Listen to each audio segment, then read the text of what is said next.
राजा विक्रम अपने सैनिकों के साथ गांव की ओर बढ़ रहे थे।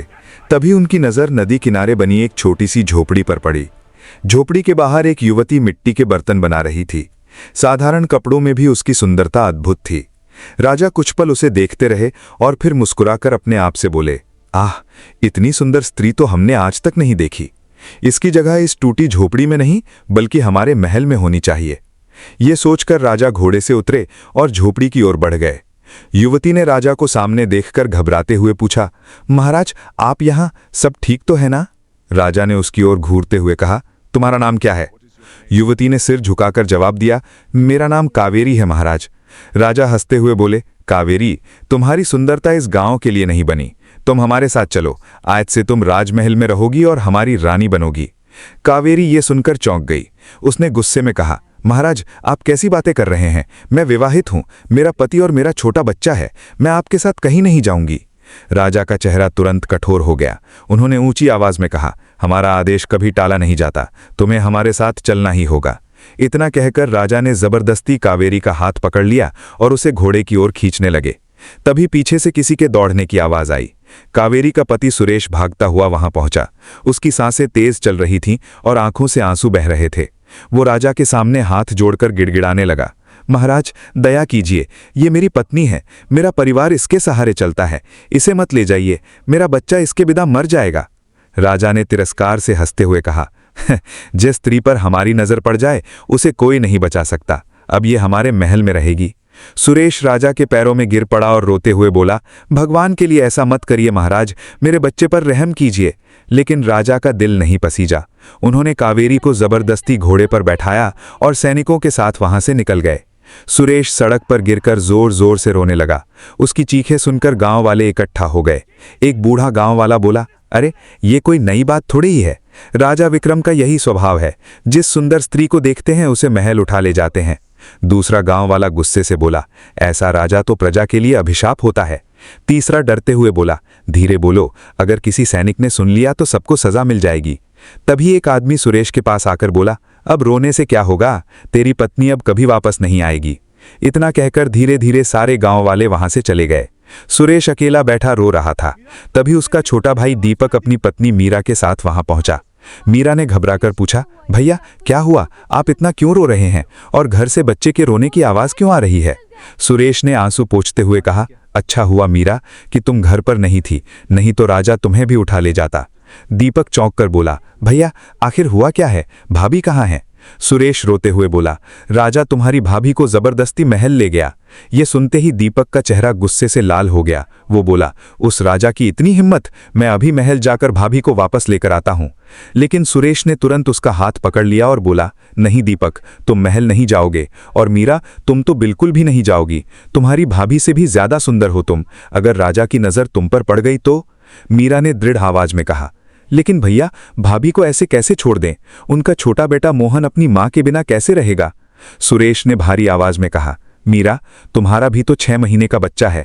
अगर तुम्हें कुछ हो गया तो उस मासूम का क्या होगा? दीपक ने भी कहा, हाँ मीरा, भैया सही कह रहे हैं, तुम कहीं नहीं जाओगी।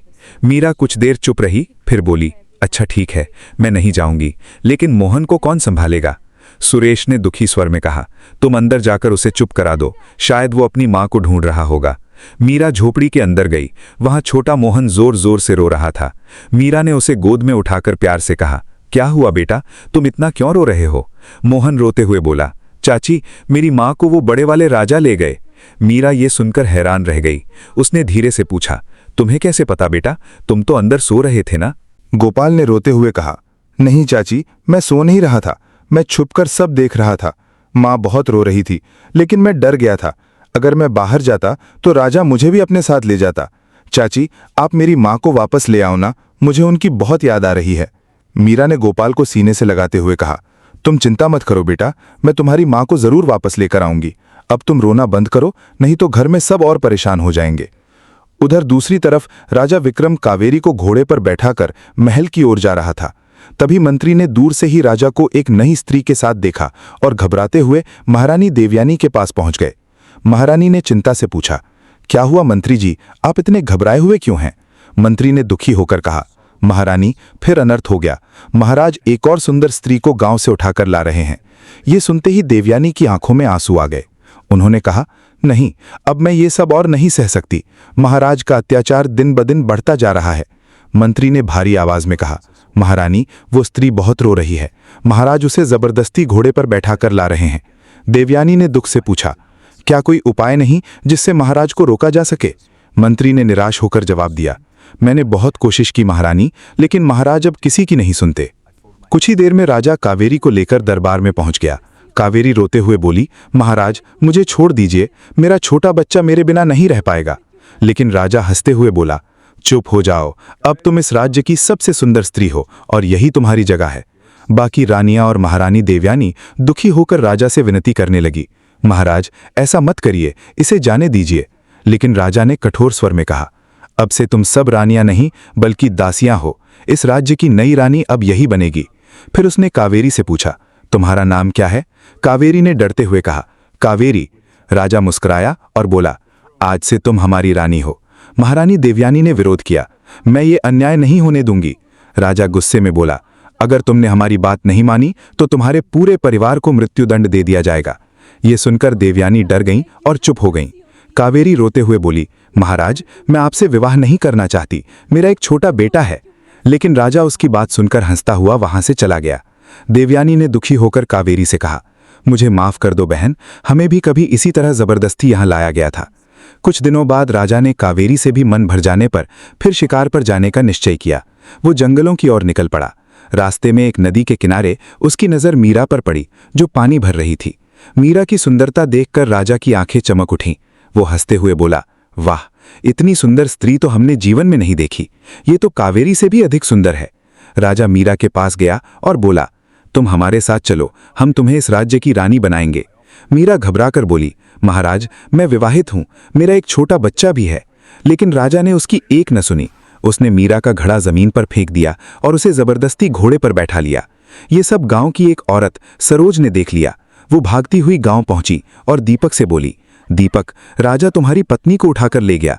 ये सुनते ही दीपक के पैरों तले जमीन खिसक गई। वो चिल्लाकर बोला, नहीं, मैं अपनी पत्नी को वापस लेकर आऊंगा। लेकिन उसका बड़ा भाई सुरेश उसे रोकते हुए बोला, मत जा भाई, वो राजा बहुत क्रूर है। दीपक ने गुस्से से कहा, मैं अपनी पत्नी को उस राक्षस के पास नहीं छोड़ सकता। उधर महल में कावेरी ने जब मीरा को देखा तो वो हैरान रह गई। उसने मन ही मन कहा, हे भगवान, अब मेरी देवरानी भी इस अत्याचारी के चंगुल में फंस गई। वो डरते डरते राजा के पास गई और बोली, महाराज, इसे छोड़ दीजिए, मैं तो पहले से आपकी रानी हूं। राजा हंसते हुए बोला, नहीं कावेरी, ये तुमसे भी ज्यादा सुंदर है। अब इस राज्य की रानी यही बनेगी और तुम दासी कहलाओगी।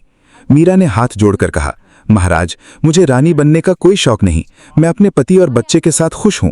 लेकिन राजा ने कहा, हम तुम्हें आदेश दे रहे हैं, तुम्हें हमारी रानी बनना ही होगा। फिर उसने मंत्री को आदेश दिया कि पंडित को बुलाया जाए। थोड़ी देर में पंडित दरबार में पहुंच गया। राजा ने कहा, पंडित जी, हमारे विवाह की तैयारी कीजिए।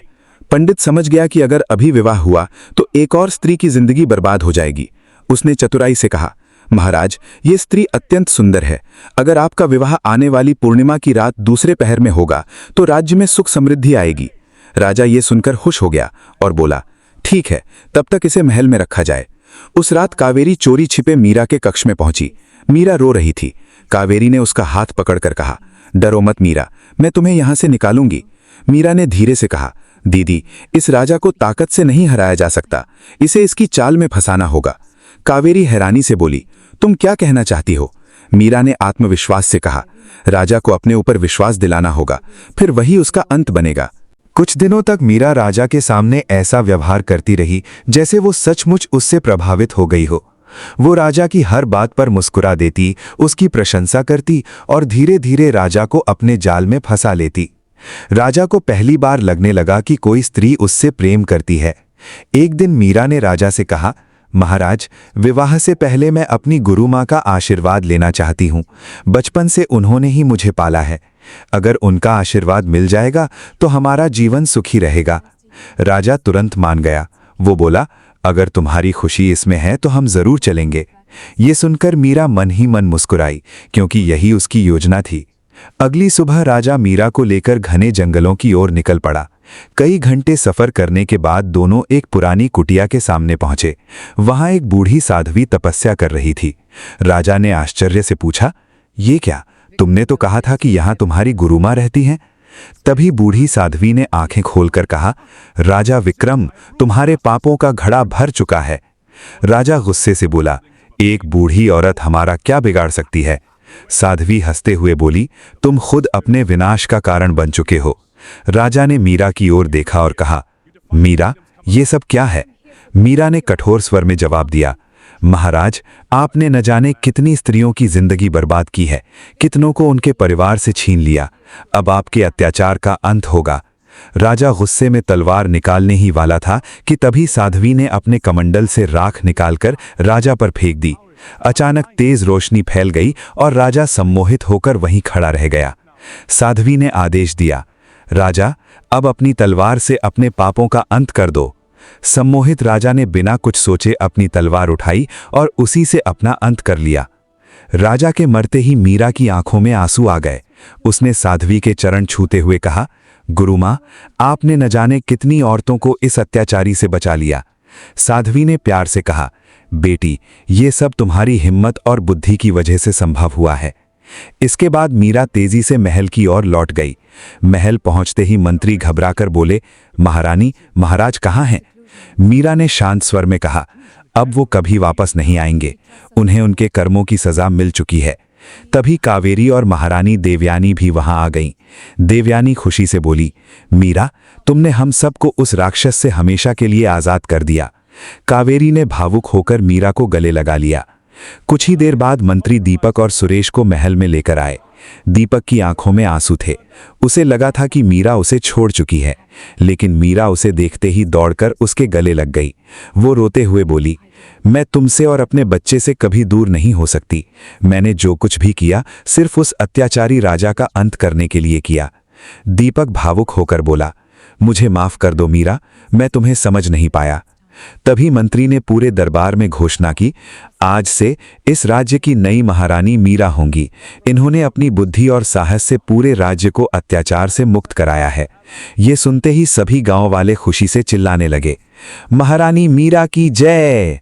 इसके बाद मीरा ने पूरे राज्य में नया कानून बनाया कि किसी भी स्त्री पर कभी कोई अत्याचार नहीं होगा। गरीबों का कर कम कर दिया गया और राज्य में न्याय का राज स्थापित हो गया। कावेरी अपने बेटे के साथ खुशी खुशी रहने लगी और महारानी देवयानी ने भी पहली बार आजादी की सांस ली। मीरा और दीपक अपने बच्चे के साथ सुखी जीवन बिताने लगे। पूरे राज्य में लोग मीरा की बुद्धिमानी और साहस की बातें करने लगे। कहते हैं कि जब भी कोई अन्याय के खिलाफ आवाज उठाता है, लोग आज भी महारानी मीरा का उदाहरण देते हैं।